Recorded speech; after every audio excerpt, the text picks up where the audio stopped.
उसी वक्त हॉस्पिटल की सारी लाइट्स बंद हो जाती हैं। इमरजेंसी बैकअप ऑन होता है। एक नर्स भागते हुए आती है। सर, सिक्योरिटी कैमरास हैक हो गए हैं। कबीर तुरंत गन निकल लेता है। ब्लैक यूनिफॉर्म पहने कुछ मास्क्ड अटैकर्स अंदर घुस आते हैं। उनका टारगेट सिर्फ एक था, अमन। फायरिंग शुरू हो जाती है। ऑफिसर रवि और कबीर कवर लेकर जवाब देते हैं। एक अटैकर पकड़ा जाता है, लेकिन वो अपनी जेब से एक छोटा कैप्सूल निकालता है और निगल लेता है। कुछ ही सेकंड्स में उसकी मौत हो जाती है। अटैक के बाद अमन गायब था। हॉस्पिटल बेड खाली थी, खिड़की खुली हुई थी। सिर्फ एक कागज पड़ा था। उस पर लिखा था, stop looking for us. Officer Ravi खिड़की से बाहर देखता है। दूर रोड पर वही ब्लैक एसयूवी खड़ी थी। इस बार उसके पीछे सिर्फ एक स्टिकर था, see you in the finale. SUV धीरे धीरे ट्रैफिक में गायब हो जाती है। ऑफिसर रावी धीरे से बोलता है, अब यह सिर्फ मर्डर इन्वेस्टिगेशन नहीं रही, यह हमारी आखिरी जंग है।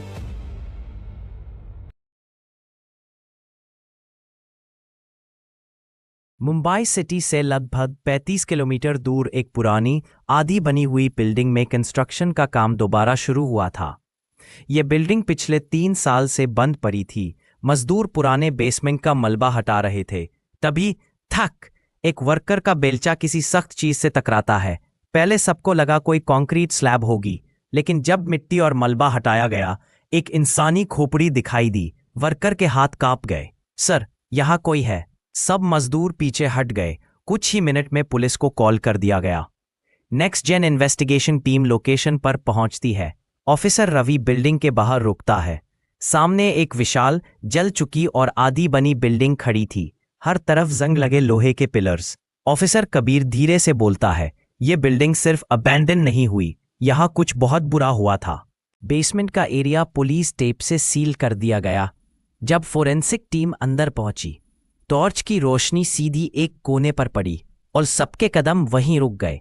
एक नहीं, 2 नहीं, 5 स्केलेटन्स, सब अलग अलग कुर्सियों से बंधे हुए थे। हाथों में लोहे की जंजीरें अब भी लगी हुई थी, सिर नीचे झुके हुए, जैसे मौत के वक्त भी वो बचने की कोशिश कर रहे हो। कमरे में पूरी खामोशी छा गई। डॉक्टर मेहरा ग्लव्स पहनकर स्केलेटन्स को देखते हैं। अभी एग्जैक्ट कॉज बताना मुश्किल है, लेकिन बॉडीज को देखकर लग रहा है कि इन्हें काफी समय तक यहीं छोड़ा गया। लैब में ही सच पता चलेगा। एविडेंस बैग्स तैयार किए जाते हैं। हर स्केलेटन को अलग नंबर दिया जाता है। सभी को फोरेंसिक लेबोरेटरी भेज दिया जाता है। क्राइम सीन इन्वेस्टिगेशन शुरू होती है। ऑफिसर रावी पूरे बेसमेंट का इंच इंच देख